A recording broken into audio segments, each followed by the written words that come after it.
There are people all over the world who have seen your work and who have laughed at Dilbert and who have read various books. I'm sure they've been translated into all sorts of different languages. And so the reach is very profound. I had planned to end my own life in June because things were so painful. It was just unbelievably painful every day. It was like attending my own funeral. My mother had a saying that you can get used to anything if you do it long enough, including hanging. That was her punchline. Why are there people out there who would want you dead? Well, I had the weirdest, greatest experience, maybe the greatest experience of my life. Just thousands of people contacted me in various ways on social media or personally to say the best things you've ever heard about yourself. Ladies and gentlemen, welcome back to the Real Talk with Zuby podcast. On today's episode, I have on a very, very special guest. It's actually his third time on the podcast. He is a writer.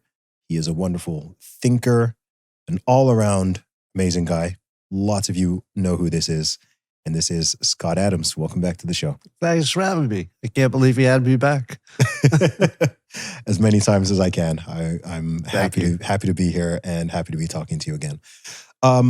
First question I want to just ask is, how are you doing? Well, other than dying. So you probably know from the question that I have terminal cancer. I've got prostate cancer that has spread into my bones. But there is an update, which is really good. Okay. So I had planned to end my own life in June of this year, which would be several weeks ago, because things were so painful. It was just unbelievably painful every day. And in California, it's legal if you go through the process, get two doctors to agree, et cetera, that you can end your life. So you do it yourself. They give you some juice that you drink. You fall asleep, and a few hours later, you're gone. Well, so I had planned to do that after I got through some family obligations. And I kind of warned everybody so they knew it was coming. And it was going to be maybe around the last day of June. But about 2 weeks before that, I tried some hormone therapy, so just pills. And I hadn't done them before because I didn't want to turn off my testosterone. And I thought, well, that's the same as dying if you're a guy. To me, it felt like, well, I'm not going to be me anymore. So it was, why I'm not really committed to that other person you're trying to turn me into. So I skipped that, but it probably would have helped. Now, it turns out that some people respond really well to the hormone, which is just takes away your testosterone, basically. So in 1 week of taking the testosterone blockers, all of my symptoms went away. All of them. I have no pain. Awesome. I'm back to working out. I have run pretty much a full schedule, except I need a nap in the afternoon usually. But otherwise, I didn't think that was even possible. So I guess that happens for some people. They're just really sensitive to I guess my testosterone was feeding the cancer. So we just starved it. And I think even the tumors have shrunk because I have no physical pain anywhere in my body, where it was really brutal for weeks and weeks before that. Well, that's certainly a positive update. I mean, for myself and for people who are listening, I mean, what is the latest? What is it that doctors are saying? I know this is like a sensitive issue, of course, but I care about you. Other people care about you and want to know how you're doing. What are they saying? Well, I think it's one of the most common cancers for men, especially about my age. It was right about the age that people get it. So I like talking about it because a lot of people are going to go through it. Now, the two things you need to know are, number one, that there are two kinds. One is one is limited to your prostate, and then you have a lot of options for completely getting rid of it. You can remove the prostate, for example. Now, the side effects are pretty bad, but you can get rid of the cancer. If it spreads, which it did in my case, same as Joe Biden's, same situation, then there's no cure. So there's just nothing. You can slow it down a little bit, which is what the hormone therapy is doing. But in theory, there'll be a point, and we don't know when, because it'd be individual, but it'll stop working. So I guess your body just adjusts to the drug and overcomes it, and your testosterone goes back along with the cancer. But it could be years. Yeah. Could be 3 years from now. And we're at a weird period in time where the odds of some cure being developed in the next few years, what with AI and everything else, is not bad. So I got a shot. Yeah. So your skin is your body's largest organ and the most visible, so it's so important to take good care of it. That's why I've been using OneSkin products, and my wife loves them too. If you haven't heard of OneSkin, they're a skin longevity company. Founded by a team of PhDs in skin regeneration, tissue engineering, and stem cell biology. When they looked into the so-called anti-aging industry, they found most products weren't living up to their claims. That's when they developed their patented OS1 peptide, the first ingredient proven to target senescent cells, the root cause of wrinkles, crepiness, and loss of elasticity. OS1 works beyond the surface, down to the cellular level, treating the visible signs of aging at the source. This season, don't just moisturize. Support your skin at the cellular level with OneSkin. For a limited time, you can try OneSkin with 15% off using code Zuby at oneskin.co. That's 15% off oneskin.co with code Zuby. After you purchase, they'll ask you where you heard about them. Please support our show and tell them we sent you. Try OneSkin today. Can you walk me through the journey of getting the diagnosis and how you felt versus what you've been through, how you're feeling now? I mean, I get the sense that you seem to be realistic and optimistic. That's the sense I sort of get right now, but I'm sure there have been a lot of ups and downs. There must have been. Well, if I'm not in physical pain, it's a lot easier to get the mental part working because you can just forget it. You just go about your life and you just forget it's, part of your life. But I'll tell you, I was going for a walk the day I got the news from my doctor. And, I took the call. I was probably 2 miles away from home, just taking a nice summer walk. Well, whatever it was. And when you get the news, it just drains you. Yeah. Like everything that you planned for, everything you wanted, everything you were hoping, all to nothing. And so there is a period where the effect of learning that you've just got maybe a few months is really profound. But it also didn't last long. Okay. Because my mother had a saying that you can get used to anything if you do it long enough, including hanging. That was her punchline. So believe it or not, my own impending death, I kind of got used to it. And I knew it was my journey. It wasn't other people's. So I didn't really tell a lot of people. Almost nobody knew until the symptoms were so obvious. I thought, okay, I'm going to have to tell people what's going on now. It's such an odd topic for me to talk about because it feels very sensitive. It feels very sensitive. And I remember our last interview was over a year ago. Right. And I remember that I think I sent you a message on WhatsApp, and you mentioned that there was some difficult health stuff going on. But you didn't say any more than that at the time. And I remember thinking, it was a bit ominous, and my brain was a bit like, oh gosh, like I hope Scott's okay. And I remember even, my wife was like, make sure you check in on him, from time to time and so on. And then when you made the public announcement, I was somewhat shocked, but I was also like, oh, okay, that sort of makes sense. Yep. Given everything else. Why did you decide to, when did you make the decision to go public with the news? And was it just because you thought people would be able to tell something was wrong? Or okay. People were already saying, "You're all right. Yeah, you look kind of pale. You look a little like you lost weight." I lost a bunch of weight first. I've gained most of it back. I thought it was just, if you have an audience, and it's a regular audience, I'm sure you've discovered this, you feel a loyalty to them. Yeah. And you feel like the truth is what they deserve. So I didn't want to go too far without giving them some warning, because I didn't want them to wake up one day and say, "You're gone." That could have happened too. So I wanted to give them some warning. But then the weirdest thing happened. And I kind of tied it to the announcement that Biden had it. So I thought, oh, Biden will suck up all the energy on this topic and I'll just sort of slide in under. But oh my goodness, the world just blew up when I announced it. And I learned what impact that had on other people's lives in a way that I never would have guessed. Yeah. You know, I was trying to be helpful to people. I mean, my whole life is organized around trying to help other people to have a better life. But you don't really get the feedback. You know, if you do a podcast, it's not like I check with people. Did that help you? Yeah. But I had the weirdest, greatest experience, maybe the greatest experience of my life, which is that for several weeks, just thousands of people contacted me in various ways on social media or personally to say the best things you've ever heard about yourself. Yeah. And people were really deeply affected, you know, by my impending doom.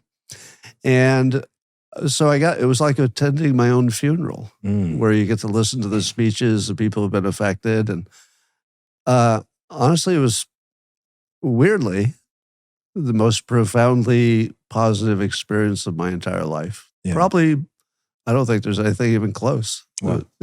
So it was really deep. It was very meaningful. And this is actually true, but I started feeling guilty when I realized I wasn't going to die. Because I thought, oh no, I just put you through all this. You've all said your piece, and now I'm like, today's pretty good. I'm feeling pretty good today. I think I'll go for a walk. Now, I still don't know how long I have. Of course. I mean, who knows? Could be a few months, but I'm going to be optimistic and say I probably got a few years. Okay. And that's enough runway that maybe something else will come along. Yeah, well, I hope so. I mean, it's interesting because last time we spoke, I asked what you wanted your legacy to be, and you said that you want as many people as possible at your funeral. Yeah, that's before I knew it was impending. Yeah. So I found that kind of, I was like, when the news came out, that sort of popped back in my brain, and I was like, oh, wow. Right. So I've said that for many years. Okay. That I wanted to live my life that people were maximum disappointed when I left because I'd done enough for them. But learning that I had accomplished that was the gift of all gifts. I mean, there's just nothing like it. Yeah, well, I think there's something interesting that happens when you're a creative person, which is that by the time you finish something and you hit publish and you put it out there, whether it's a book, an article, comic strip, a podcast, anything like that, that's the end point for you. But it's the beginning point for everyone else. And you only get to see what we might call the vanity metrics. You get to see the width, but not the depth. So you can see how many books you've sold, how many views you got, how many downloads, how many followers, but you don't get to see the depth. So you can say, oh, I sold this many books or this many people heard this podcast, but you don't get a sense of how much it impacted or affected them. Right. And it's not until they come back to you directly, whether it's in person or it's online, and they tell you the stories of, oh, hey, you did this thing and it affected me this way. You put this out there and it affected me this way. Like, it's fascinating. I mean, like, I have known of Scott Adams since I was a child. Really? Yes. Because Dilbert was published in the newspaper in Saudi Arabia. I don't know if you knew that. So where I grew up in Saudi Arabia, I didn't know that. Right. Dilbert was in the it was in the newspaper. So I used to see that, and Dilbert by Scott Adams, and so like I recognized. Did they edit it? Well, I guess you wouldn't know because they translated it, right? No, it was in English. It was in English. Okay. I don't think it was edited. And so, I just remember seeing that as a very small, as a kid growing up. And then as I got older and, I started to be on social media and see you online, see some of the interviews you were doing and putting things out, especially in the mid 2010s. And then I started following you. You must have started following me somehow. And, it's kind of fascinating how there's this multi-decade story. And it's not until I tell you that you realize, oh, actually, there are people, not just in the US, but there are people all over the world who have seen your work and who have laughed at Dilbert and who have read various books. I'm sure they've been translated into all sorts of different languages. And so the reach is very profound. When you're the person who's in that situation, it's impossible to sort of imagine that people around the globe are paying attention. So your brain doesn't really process that. So when somebody tells me, like you are now, it's actually shocking. Yeah. It's like, really? Huh. Yeah. How about that? How about that? Yeah. Why do you think it is that your work has impacted people so profoundly? Sometimes I look at my old work, the original cartoons, and for the life of me, I can't figure out how they became popular.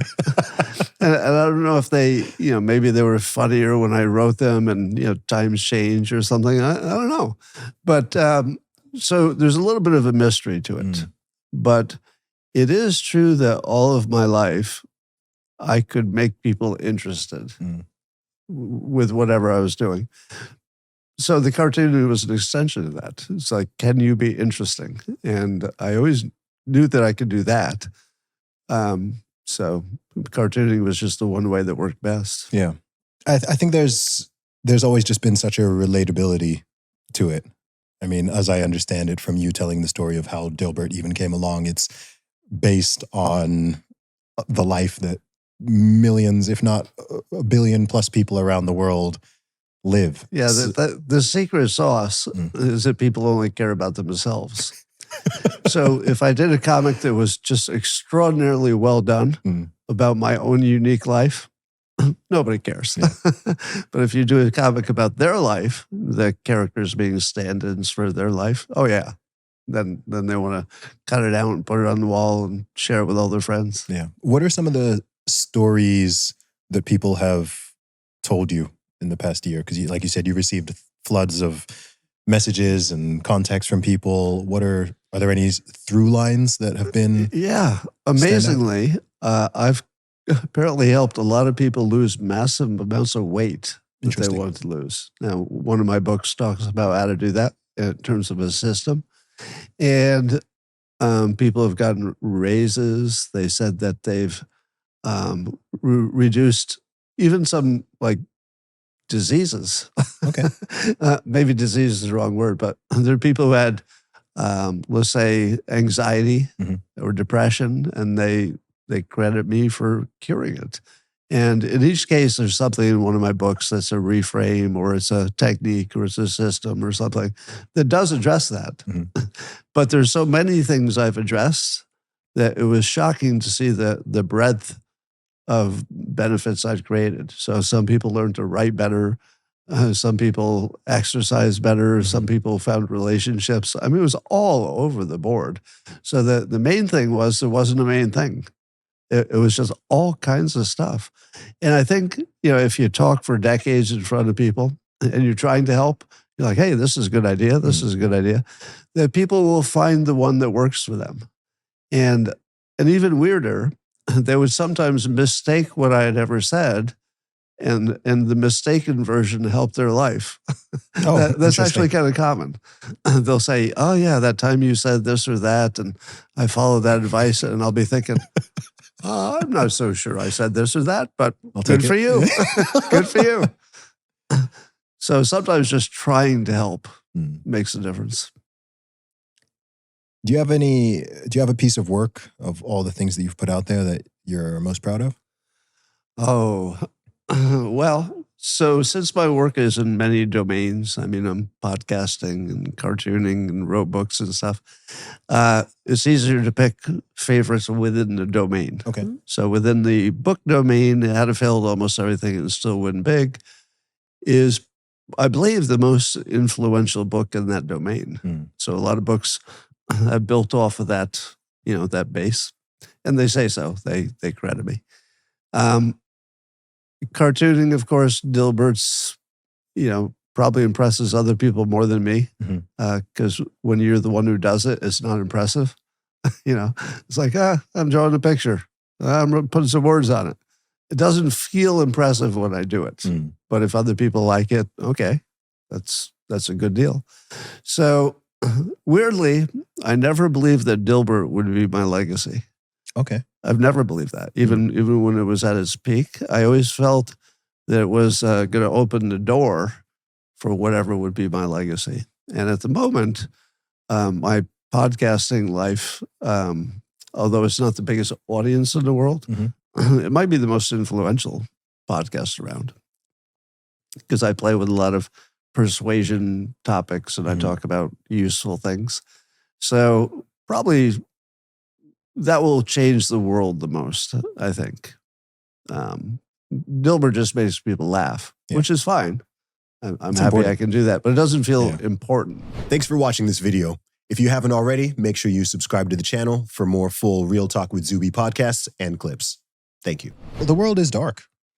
Yeah. The world can be a very, very dark place. Yeah. People deal with death and tragedy and accidents and sad times and loss of friends, loss of family, all sorts of You're bumming me out, Zuby. Yeah, but I think humor is... I think it's underrated just how important humor is. I think we all sort of know it because there is quite a lot of value placed on it. And, you know, great comedians can do extremely well and be extremely popular. Even just when people are talking about things they like in a trait in another person, having a good sense of humor is definitely something that comes out there. So I do think that it's, I think you should give yourself more credit for that. Okay. Yeah. I will take that advice. Credit. What are your thoughts on, I mean, in the last 9 to 10 years in particular, you've been a lot more vocal on just the socio-cultural and political climate, particularly in the USA. Right. I think a lot of people came across you and maybe actually discovered what you look like for the first time when you started to talk more about Trump and his influence, and you were one of the early people who was saying, hey, I think this guy is actually going to win, back when people thought the whole Trump thing was a joke. So what are your thoughts on, this is a big open-ended question, but what are your thoughts on how things have changed over the past decade? Now we're in 2025. 2015 doesn't, I don't know about you, but to me, it doesn't feel like a full 10 years ago. It doesn't feel like 10 years ago that the sort of whole Trump thing started and Brexit in the UK and all of that. It seems like maybe 5 years ago. Yeah. But a lot has changed. We've gone through a lot of election cycles. I feel like the culture and society have shifted multiple times. What are your thoughts on that? So in 2015, when I first started tracking Trump, and I thought, oh my goodness, people don't realize what's coming. I made a public prediction. And I knew people wouldn't understand it at the time, but I figured, okay, they're going to catch up to this one. And the prediction was that Trump would change more than politics, that he would change your understanding of reality itself. And that happened. Because do you remember when you thought the news was real? I don't know if I was fully on board with that at any time. But well, good. Yeah. You started out of the game. But I thought it was realer than it is. But recently we've learned that even half of all scientific papers can't be reproduced. And probably half of the ones that, they don't try to reproduce, those are probably bad too. So we don't trust science. We had, of course, a great massive loss of trust in healthcare. And politics, of course, in the news, the political news, we see how many hoaxes there are. Once you realize the degree to which things are fake, nothing looks the same anymore. So just all the news, everything looks different. And I think it's this massive loss of trust, which actually is getting people closer to reality, because the loss of trust is actually, a more accurate way to see the world. That's the big thing. And everything else flows from that we don't trust anything. Do you think there's danger in that? Yes. But it might be also necessary. It's a little bit like going to the dentist or something. You don't like it, but maybe it's necessary because, ultimately we should be better served by understanding the truth as we crawl toward it in the best we can. How do you determine what is true, or how do you try to get close to it? Well, I've written about this quite a bit. So I've developed some techniques. and I test them out live. So I'll make a prediction. I'll see something in the news, and I'll tell my people, all right, I'm gonna predict this is fake, and that you'll find out soon. And here's the method I'm using. So, for example, there are some stories in the news that are too what I call on the nose, where it's just too perfect. Jussie Smollett. Yeah. Yeah. Yep. Too perfect. Yeah. Is it Juicy or Jussie? I don't know how to say it. But yeah, that story, a lot of people caught that one right away. They're like, that looks a little too perfect. You still got the noose around your neck? Really? This is Chicago, MAGA hats. Yeah. This is MAGA country. I was like, that was perfect. There was a story the other day that Putin had jammed the GPS of the European Union leader coming into Bulgaria or something. And I read that story and I said, I don't think that happened.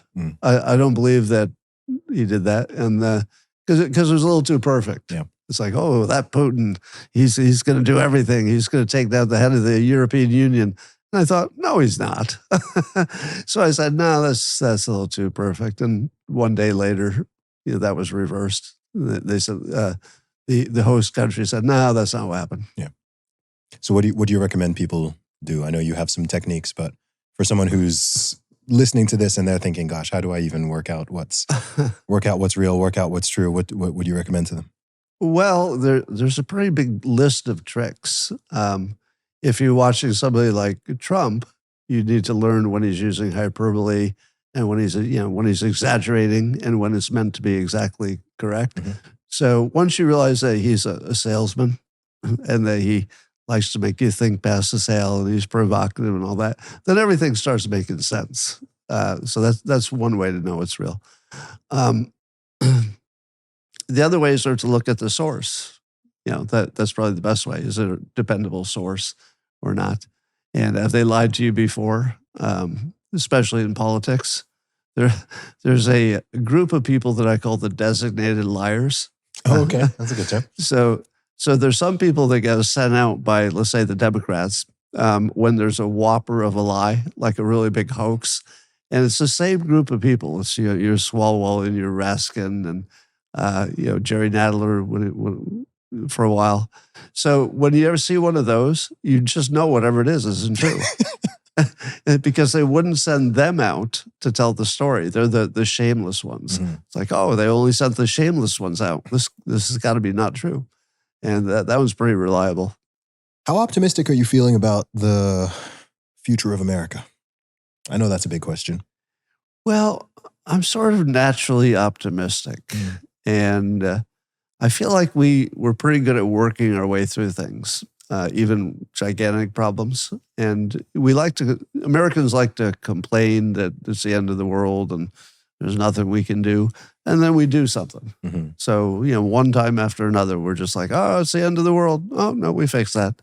The year 2000, all our computers are going to stop. Oh, no, we reprogrammed them. No problem. So I'm optimistic even when things look like they're going bad. However, I don't know what we're doing about the $37 trillion of debt. That doesn't look solvable. I mean, I rarely say that. Yeah.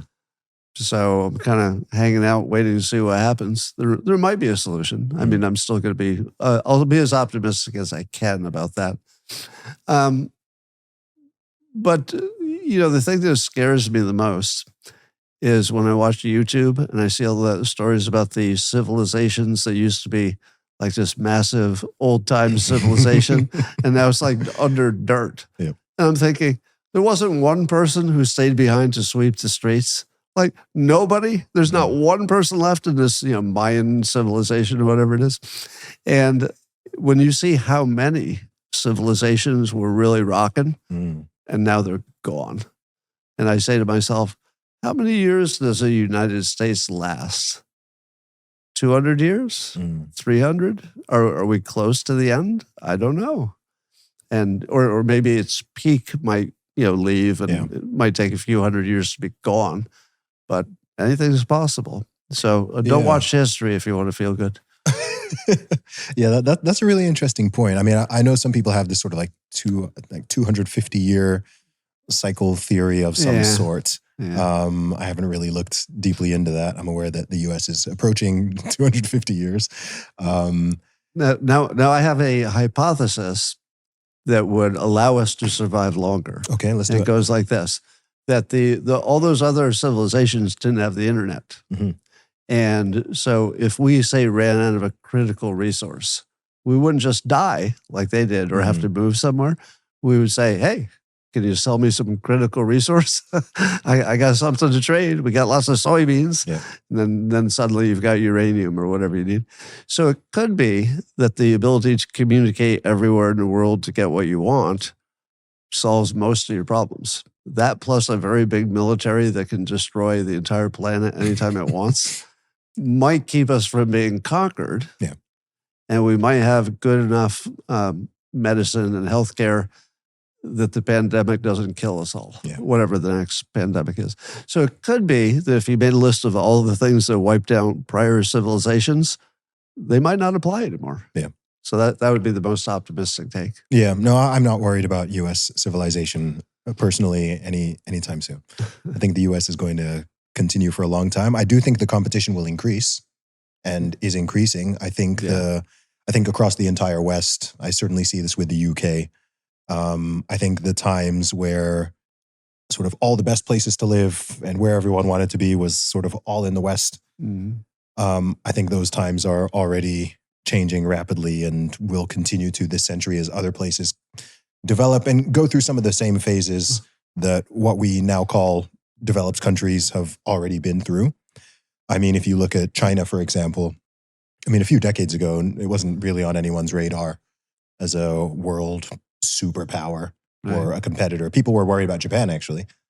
And China was just like, it's just a poor country somewhere. I could see India, certainly, this century doing something similar to what China has done, where if you say India to a lot of people right now in the West, and they just kind of think, it's a poor country. Lots of people, poor country. Yeah. And they're not really sort of seeing the progress and recognizing that it's not going to just stay that way. It's a smart centuries. country. That's the wild card. They're really smart. Yeah. And they got a lot their of people. education system is pretty serious. Yeah. And they have a huge number of people. Yeah. That helps. Yeah. What I do think with the USA, though, is, and maybe this is true of, I think it's true of the UK as well, maybe it's true of every European country, is I don't think the greatest threats are external. Like, I think if the US were to ever collapse or the civilization were to ever fail, I think it would be self-inflicted somehow. When I look at the US, I don't think China or Russia or Iran are the greatest threat. I think the threat's domestic. What do you think will get us? It's a great question. I think the US is has already become a victim of its own success. Which everything does. Yeah. Eventually. So I think that success can breed laziness, complacency, lack of vigilance, a sort of pride that, the sort of I'm number one, so why try harder mentality. So I could certainly see the US sort of collapsing under its own, just there are multiple aspects. Even if you look at, say, just the health of the population. Right. I mean, for the first time pretty much ever, the life expectancy in the US actually has dropped. Right. In the last few years. It's lower everywhere else in the world. It's continuing to increase. And then in the US, it's dropped. I mean, it's about 7 years lower in the US than it is, say, in the UK or Canada. So the health of the population is taking a big hit. Obesity is at an all-time high. Metabolic health issues are at an all-time high and still increasing. So I think that could be a problem. The vast majority of men are no longer even military eligible just because they're so... And they don't even produce sperm or testosterone at this point. Barely. I think a lot so much has been outsourced to other countries. I mean, everything's made in China. I don't think that being dependent on a country you're not super friendly with to make all of your medicines and all of your electronics and lots of your cars and all of that, I don't think that's particularly wise. But then when I just look at the sort of the social, cultural, and political climate and the level of division and polarization and anger and moving away from love your neighbor to hate, moving towards hate your neighbor. I think that's very destructive. The indoctrination that's going on in the schools and in the universities, all of the things that is going to lead to. That's what I mean when I say I think the risk is internal. It's not like another nation is coming. Right. I don't think there's going to be a land invasion or a sea invasion or something like that. But I could see an internal, maybe not a complete collapse, but certainly a disintegration. Now, let me overlay the Adam's law of slow-moving disasters, where if we know it's coming for a long way, we have a perfect record of solving it. Mm-hmm. So we've got RFK Jr. now looking at doing major work to try to find the sources of all the chronic illnesses. We've got the anti-fatness drugs, Mm-hmm. which may have some side effects, but they seem to be like a miracle drug right now. Just to jump in, Yeah. Don't you think it's interesting how much opposition RFK has faced for wanting to... That's the level of polarization. I mean, you would think that surely everyone, Republican, Democrat, liberal, conservative, surely everyone can get on board with, hey, let's get the garbage out the food. But here's the inspiring part. Yeah. That there is an RFK Jr. who's willing to risk his life, his brand, his reputation, his family, everything to solve this problem. And he's definitely got he's got a bite on it now, and I don't think he's going to let it go.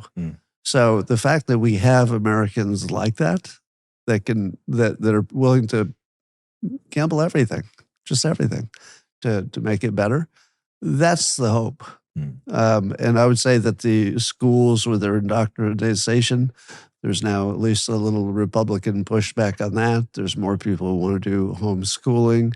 So all of these things are immense problems. Mm-hmm. But there are really serious, I will go to my death to fix this thing, Americans that are matched to each of these problems. And I would bet on the Americans in the long run. Now even the Chinese, everything's made in China. We're trying to home source all the things that are most critical. But as long as China needs our money, we're not going to go too long with them saying we're not going to give you any medicines, because then we say we don't buy anything forever. And so probably those are all solvable problems. Yeah. I worry about the one we don't see coming. Mm-hmm. Like the pandemic, sort of, I guess Bill Gates saw it coming, but and we wonder why. Yeah. That's another story. Yeah, it is. And it's another example of something that, look, we don't know the full truth of all at all, but it does seem largely self-inflicted. Yes. As far as I'm aware, I'm not being a conspiracy theorist here, but it didn't seem like that was a totally natural occurrence. It seems like, in fact, they were doing some specific research on how can we make viruses more contagious. They call it gain of function, which is a nice dystopian term. But I'm kind of like, why are resources being spent on making viruses more contagious and potentially more deadly? That again, if I think towards the future, I'm like, that's a good example of something that could very feasibly go horribly wrong. I think we got off pretty light on the last one. But if there are scientists there working on that type of research, you don't need to jump that far ahead to see how that could really go horribly wrong. I mean, if you had something with the kill rate of Ebola, but the contagiousness of the flu, then that would be bad. That would be bad. I like to think that the pandemic taught everybody a lesson, and now the controls on that happening again are going to be really tight, so it can't happen, at least that way. It can't happen again. And I'm thinking to myself, I'll bet none of that happened. I'll bet there are still labs that are doing things that we wish they wouldn't, and they don't have the proper controls, and they're just hoping that there's not a tear in their little biosuit or whatever they wear. So I'm not sure we're not going to have another one of those again. Yeah. But I think it's inevitable on a long enough time frame. Yeah. The Elon Musk, I got to go to Mars because there's no way that Earth lasts forever. What are your thoughts on that? He's 100% right. But the only thing we don't know is the timeline. Yeah. Although I'm not sure Mars is the right answer. Mm. I was noodling the other day.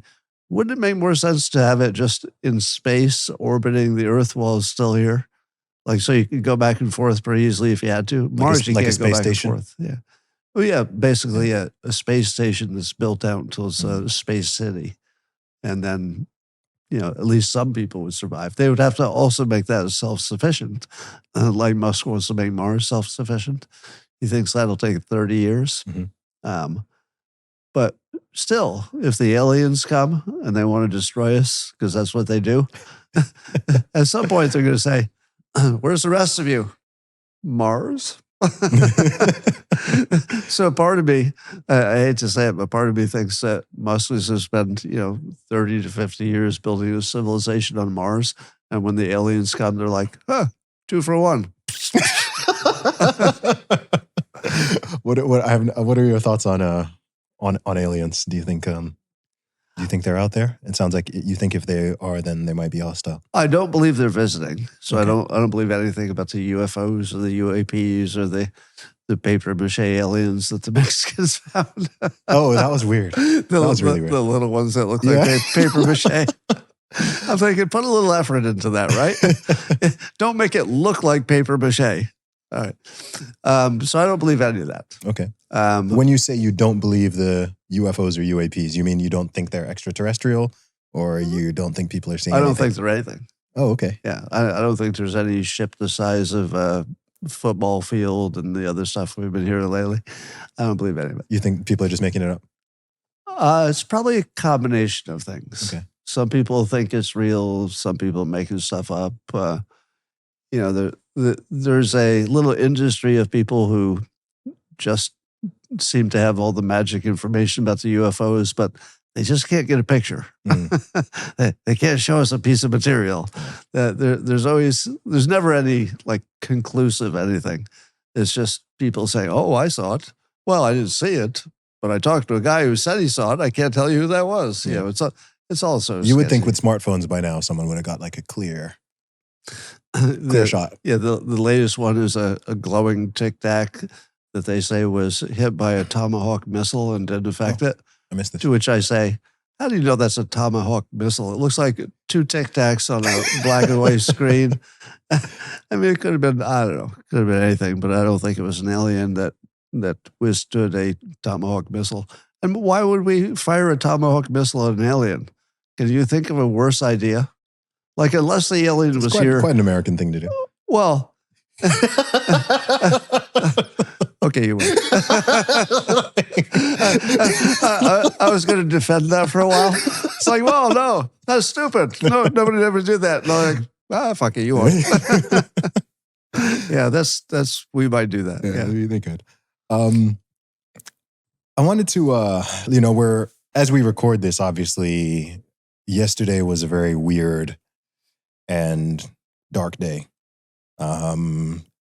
Political commentator, activist, podcaster Charlie Kirk got assassinated, which I'm still getting to grips with it myself. So even just saying that sentence, I'm still at that stage of like, I know it's real and that happened, but it doesn't, at this stage, it doesn't really sort of feel real to me. Yeah. It seems like, no, that was just like a weird dream or something like that. So, I mean, firstly, I want to say rest in peace to him and my condolences to his family. What was your, I know you went live when it happened, but what are your thoughts on that after, it's been literally about 24 hours, I guess, since it happened. What was your immediate reaction and what's your current thinking on that? Because it seems rather unprecedented in many ways. Well, shock, of course. I didn't know him personally, but I felt like he was a brother in arms, so to speak. You know, we were so often on the same side of issues. So the shock is the thing that really influences your whole day after that. You just walk around like a zombie. It's like, I can't believe that happened. At this recording, we don't know exactly who did it or why. That will change my impression of it. right, immediately. I mean, if it turned out it was some foreign entity that had some, beef with the United States, that'd be different than if it's just somebody who didn't like what he was saying. So we got to know that before we can settle. I've tried to ignore the fog of war because there are reports coming in that clearly are not true in some cases. So we don't know what's true yet, except that, of course, he was murdered. The things you worry about, I don't know if this has affected you. You probably don't have enemies in the same way, but I do. I got plenty of people who wish me dead. So at the same time, there were people who had great things to say when I said, I might not last long. There were plenty of people, Democrats, who said, well, finally, getting rid of you.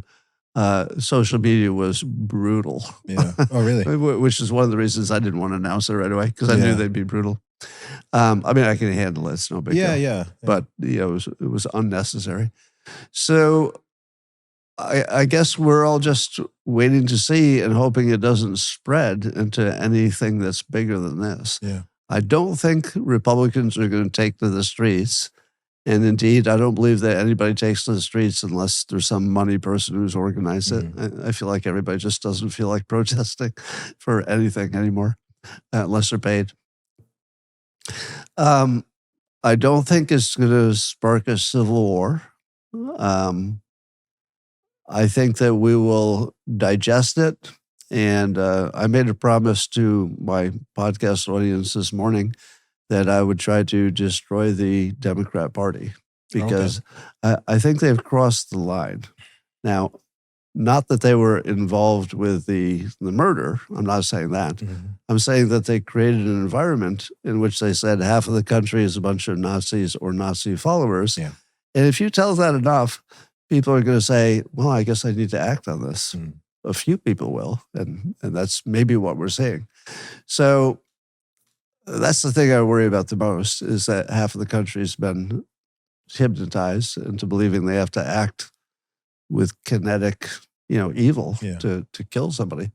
So when I say I want to destroy the Democrat Party, I want the current leaders to maybe move on. Yeah. I would like to have two strong parties, and the Democrat Party is not that. Yes. They need to step it up, and that probably means changing personnel. There's a couple questions I want to ask. The first one is, why are there people out there who would want you dead? Why would they want me dead? Yeah. Specifically? You given what you just said. Yeah. I mean, it's politics. So, if I seem to be positive about President Trump and other people think that he's the devil and he's Hitler incarnate, then they would think I'm as bad as him because I'm supporting him. So that's all the reason I need. Do you think that's? I'm trying to understand what's going on there in people's brains or in people's hearts, because I don't think this is just a function of me getting older and wiser, but I don't think that even 15 or 20 years ago, that level of animosity and outright hatred existed. There's always been polarization. There's always been division. There have always been different views. But this idea that that person has different opinions to me, he hasn't hurt anyone. He's not dangerous. He hasn't done, but he has different opinions and he voices them. Therefore, I want him to die. Like my brain, maybe it's the Christian in me, but my brain doesn't compute that. I can think of infinite people I have all sorts of disagreements with, or even who I may dislike, but the idea that I would want or I would celebrate something bad, let alone their demise, that's just very dark. We're all very different. It doesn't take many people to go evil to ruin the whole thing. I don't know. I think we don't know how this is going to shake out yet, the murder, because people feel affected and people are saying things like a line has been crossed and everything's different and it's a turning point. But maybe it won't be. maybe people will just go on with their lives after a few weeks. We'll see. Yeah, we will see. I think what's really different with this one, in my opinion, I'm still processing it myself, but I think the reason it hits so close to home, perhaps, is, I mean, obviously a lot of people knew him and were friends or have mutual acquaintances. I'm sure, I haven't met Charlie. I never met Charlie myself, but I know a lot of people who do know him personally. And, I'm sure I would have met, had this not happened, I'm sure in the next few years, sometime, someplace, I would have met him. Right.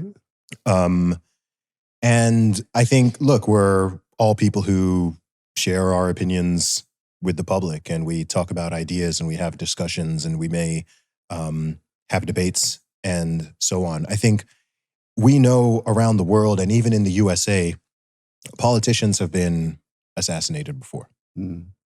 People see the president and the vice president, they see them moving, Secret Service and all of the security detail and Air Force One and all that. People see that. So I think it's not completely out of the realm of possibility in people's brains that someone would assassinate or make an assassination attempt on a president. But when you just think of a podcaster or a commentator or a writer, someone who just shares, it could be someone who's on TV, a political pundit or something like that. I think that's not in most people's brains. It's not like, oh, that's the type of person who someone would really go after, even if they don't like them. So I think it hits close to home. And then I think also the fact that, because when I look at Charlie, I mean, he was doing politics the right way. He was all about conversation. I mean, his whole thing was, I'm going to talk to people who disagree with me or who agree with me. I'm willing to talk to anyone. Politely. Debate with anyone. Discuss with anyone politely. You may agree, we may disagree. And so he was in the process of doing that at a university campus in the United States of America. We know, look, there are countries around the world where you get a little too loud or you say certain things, you might disappear. We're aware of that. That's not new. But when you think on a university campus in the USA, like if you can't discuss and debate ideas there without your literal life being at risk, right, then gosh, like where are we? I think that's the part that is sort of shocking and scaring people. So the part that maybe not everybody understands is that Charlie wasn't just one of the important supporters. He was probably necessary for Trump to get elected and probably necessary for the next Republican to get elected. He wasn't like a regular person. He wasn't like me, right? Just people talking. He was signing people up. He had probably is the biggest reason that the youth vote changed quite a bit. From left to right in just recent years. So I feel like, and this is just speculation, it's possible that the shooter wishes they could have gotten at Trump, but it's too hard. And because he was at a particular venue that was hard to protect, they may have just seen an opportunity to get at Trump by getting at one of his critical generals. And that's what I worry about, that would be real frightening, that somebody was saying, all right, I can't get to the top guy, so see how many of his supporters I can take out. That would be the ultimate horror. Yeah, that's the part that's scary to me. And when I think of it, it's just, again, this is all fellow Americans. I know that a lot of people have sort of been trained or trained themselves to see all these dividing lines, Democrat, Republican, left, right, black, white, this, that. And sure, dividing lines are always going to exist in a society, but ultimately, I look at the name of the country, it's called the United States of America. And when that just gets so divided and so polarized that people are wishing for, trying for, or celebrating the death of people, that's just a very clear sign to me that, all right, like something's really fundamentally broken, because politics has always been spicy and fiery and people have debates and so on. But even if I think back to 2008 or 2012, I wasn't living in the US, but if I think of, I don't know, the Obama-McCain presidential election, or what was the next one? Obama-Romney? Sure, there were some barbs, perhaps some insults, some But like the idea that, people that one entire half of the country would be demonized and labeled as subhuman or Nazis or white supremacists. Like just the temperature has just gotten so high that we know when people do extreme things like this. On one side, it's very shocking, but in a way, it's not that surprising because, as you said before, if you are going around for years and years and years and you're labeling people as what in your brain is basically like the worst thing you can label them as, and you're saying that they're not just that they have bad ideas or you disagree, but like they're a threat to your very existence, then it's not an illogical jump that, hey, if something is a threat to my existence, then either I need to totally get away from it or I need to eliminate it. And there are enough crazy people for that to lead to some really bad things. So the thing I've been wondering lately is, I was alive when Kennedy was assassinated. Okay. And I'm pretty sure that people celebrated that. In the U.S.? Yeah, I'll bet you. Now, I would ask a historian to validate that, but I'll bet you that whenever anybody dies who's a leader of anything, some number of people are celebrating, no matter how good that leader was. I think that's automatic. It's just who we are. It's just people. So you think maybe what has more changed is just the visibility? Well, it's possible that we were in the bad old days in the 60s, and then we got more, maybe a little bit less murdery. But remember, Reagan got shot. Probably every president's had attempts. So sometimes if the attempt, gets to a deeper level, it might feel like things are worse, but maybe it was just, one lucky idiot got a shot off. Yeah. So I don't know how different it is. I'd have to talk to somebody who really knew that earlier time. So if it's no different, and it might not be, then we're probably in better shape. Interesting. But if it really is going from, we were all loving each other in a melting pot to whatever this horror is that we're having, I think we might just be imagining that it's that much worse because the internet makes it feel like that. Yeah, that's a very interesting perspective. I mean, the visibility of everyone's opinions and thoughts has never been higher. Right.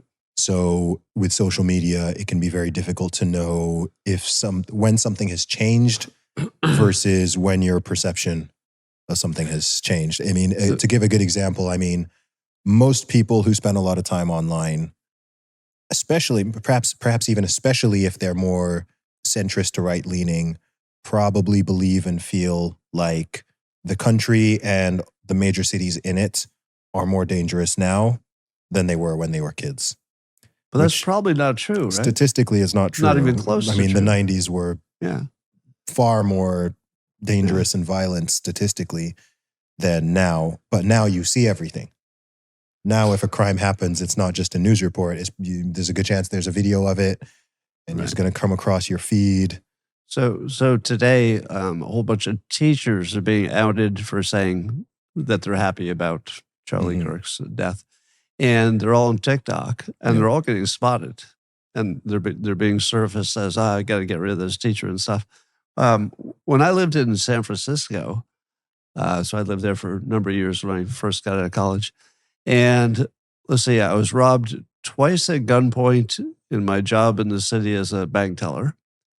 Once at gunpoint in the parking lot leaving work, once with a gigantic knife on Market Street. I've had my apartment robbed. I've walked outside to see cars being broken into and fights in the streets and stuff like that. And that was just my normal life. I wasn't in the worst part of the city or anything like that. But then San Francisco got a lot safer, I think. And now it may have reversed a little bit. But it was really bad back then. So it might be that maybe it's a wave, maybe it just goes up and down. Yeah. What are are there any major ways that you've really seen the country change over the course of your life? Oh, that's a big question. Yeah. Well, technology changes everything. So the internet, of course, would be the biggest change. But beyond the internet, probably a million little things. Yeah. We've done a pretty good job of not having a nuclear war. I'm a little bit surprised. Okay. When I was, growing up in the 60s, my father had he had a bomb shelter he built in the basement.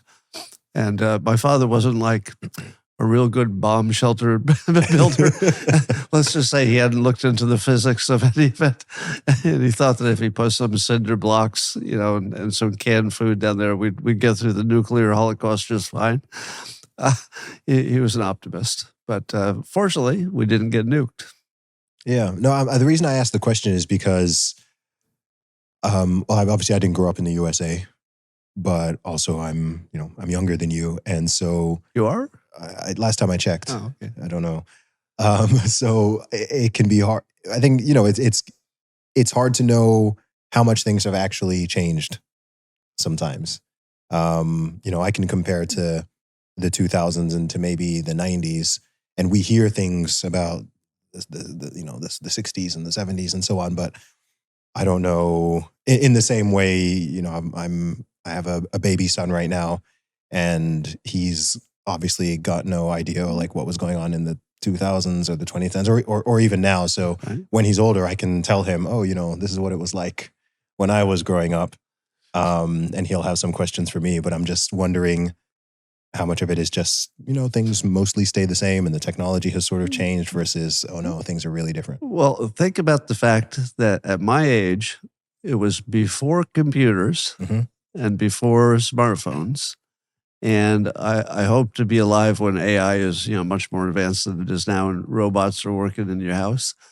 Those are the most monstrous changes in civilization. I don't know if there's ever been a period of, let's say 75 years that much changed. Yeah. So, I remember my ex-wife's grandmother was 100 or so, around 100. And I may have this wrong, but I believe she was around before airplanes were a big deal. I was just trying to imagine that. Yeah. Yeah. We couldn't take an airplane. No, that's not a thing. I know last time we spoke, we talked a little bit about AI, and you seem to be quite intrigued and excited by its potential. Not now. Okay. Yeah, I might be one of the more prominent skeptics. Okay. Now, clearly AI will be amazing in a variety of ways. So no argument about it'll be amazing in pockets. One of the ways is that your user interface will just be way better. You can just talk to it, et cetera. But the things I don't expect are the general intelligence where it can just think like people. There's nothing we're working on now that we know of, like just as ordinary people, that would look like that would ever happen. They can't train the current model to get to that. I don't believe they'll even be able to come up with a AI that can run a robot. And I think I'm the only one who says that. Have you ever noticed, I think it's been maybe 25 or 30 years, every now and then there'd be a show about a robot that could do one thing. And I remember it was probably at least 25 years ago. And look, this robot can iron this shirt. And I'm like, wow, we're there. I mean, if it can iron a shirt, imagine all the other things it can do. And then, years go by and then somebody else has a robot. They go, this robot can sort these boxes on this shelf. I'm like, wow, if it can sort boxes on a shelf, what else can it do?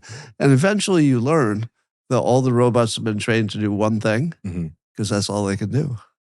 It would just be too hard to get it to generally figure out how to do, a variety of things. But you could get it to do one thing if the rules were really, tight. So we're not working on anything that would get us a robot level of AI, as far as I know. I haven't seen anything that would suggest it. And was it last year that we were told that the end of this year, which is any day now, we would have robots with AI and they'd be in your house and walking around? Nope. If they say that we're going to do it a year from now, which wouldn't be the biggest delay in the tech world, a year, I would say if they think they're going to roll that out in a year and you'll just have a robot in your house walking around taking orders, you would be able to see that now. They're not going to say, well, we might invent it right before we launch it or something like that. They would already have the robot. I think they have a lot of stuff that we don't have visibility of. That's true. Yeah. But if they had a robot that could do two things, look, it can sort these boxes. It can also iron your shirt. And if you want, it'll get you a coffee. Make you a coffee. If they could have a robot that would do three things, you would have seen that robot. They would be bragging about that all day long. Don't Boston Dynamics or Tesla have something that can do a few? I'm not deep in the robotic space. So, I just see the occasional video of a robot doing some task. Well, for years, all the robot would do was walk and jump on things, and you could kick it over, and it would get its balance back. And I would think, I hope the robots don't remember. Yeah. I've always said I'm gonna be nice to them just in case. Hello, Scott. You may not remember the 20 years we spent being kicked. So I don't believe we're inventing anything that will get us to robots. Okay. When you say to robots, you mean like just intelligent robots? Okay. Like one that looks like a human and walks around the house. Okay. Well, we shall definitely see. What are some? I know last time we spoke, we talked about what we want your legacy to be, and you said you want as many people as possible to be at your funeral because you want to have impacted that many. I'll send you an invitation. People. I would absolutely do my best to be there, but I don't want to think about it now. It's too morbid. What do you want people to remember you for? Well, I feel like my books will be the things I want to be remembered. I don't know why. Maybe because it's so much harder for me to write a book than it is to draw a comic. Mm-hmm. So I've never been impressed by my own comic work. But when I look at my books, sometimes I think to myself, that's one heck of a book. So I guess that's what I'd like to be remembered by. Okay. And what do you think are the biggest misconceptions about you that are out there? Oh, about me? Well, there's, I hate to even bring it up, but there's a gigantic hoax that reversed all of my pandemic opinions to all the dumb ones. I had a spectacular good prediction rate. I mean, maybe better than anybody. But because I also took the shots so I could travel internationally with my newish wife, and I just took a chance. But it wasn't like I didn't know there was a risk involved, et cetera. So that's the biggest thing. So if you go online and I make a comment about anything, somebody will come into the comments and say, well, but you got all the vax stuff wrong. When in fact, I got all of it right. I got all of it right. Now, somebody might argue that I should not have gone to the best destination in the world for travel with the most beautiful woman in the world, but I thought that was worth risking my life. The only people who get that are guys. They go, oh, here's the deal. Yeah, it might have killed me or crippled me. I don't know. But did you see who I married? And then they go, oh, okay, I get it now. I get it. Is there anything we haven't talked about that you would like to? Oh. No.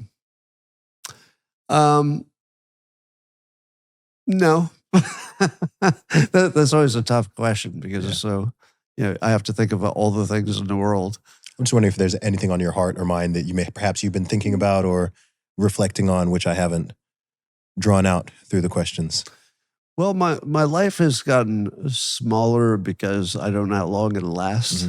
I used to have just a rolling 40-year plan, literally 40 years. And now it's like, well, I'm good through Tuesday, so I'll plan that, but I don't have any plans beyond that. So I'm not sure I need people to know that, but I'm definitely a different person than I used to be. The testosterone blockers that I took for the cancer, they really change you. So I used to have let's say, a quick temper.